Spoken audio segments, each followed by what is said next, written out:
Ito na mga idol, yung salmon, ulo ng salmon. Ito, kaya trapuhin muna natin para mawala yung lansa. So mga ito lang, pinarito muna natin para mawala yung lansa. Mga idol, hinango na natin. Nag-init na tayo ng tubig.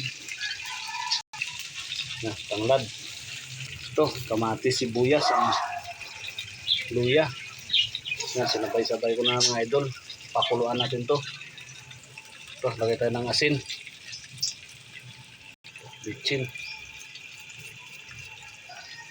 Ito, paminta. Pamintang wasak mga idol. Ito, pinirito natin na ulo ng salmon mga idol. Ito ay may sinigang tayo. Sinigang. Yan mga idol. Sabay ko na din to para pag kumulo, maasin na to. Ito na mga idol, medyo na nakulo na ng konti. Palambutin natin to yung mga nilagay natin na pangsahog. Ito yung salmon, kaso mahal ang kilo.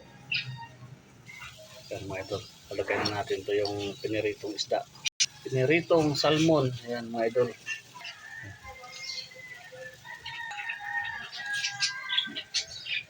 Para mawala yung lansa niya, pinirito natin muna to. Yan. May tanglad tayo na nilagay, pangpabango yan. Daw nilagpang ba?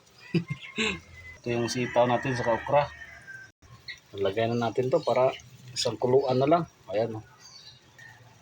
Mga idol.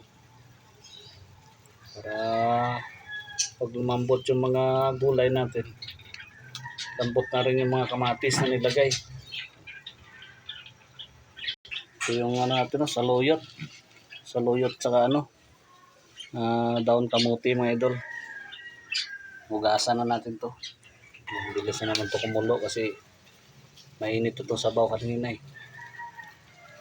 Yan. Siyempre, cook lang. Dahil naman nakain ito. Ito, sunod na natin yung gulay. Yan mga idol. Yan. Kamuti. Saluyot.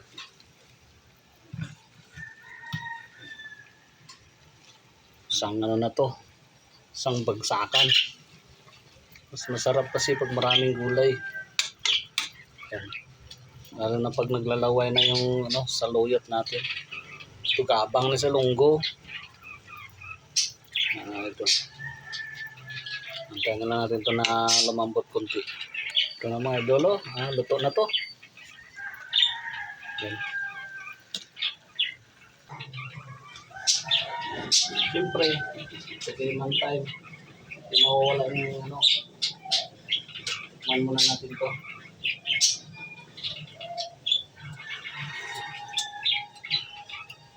Ayos mga idol. Kasang-lasa yung kasang-lasa yung sinigang sa kamatis. Yan.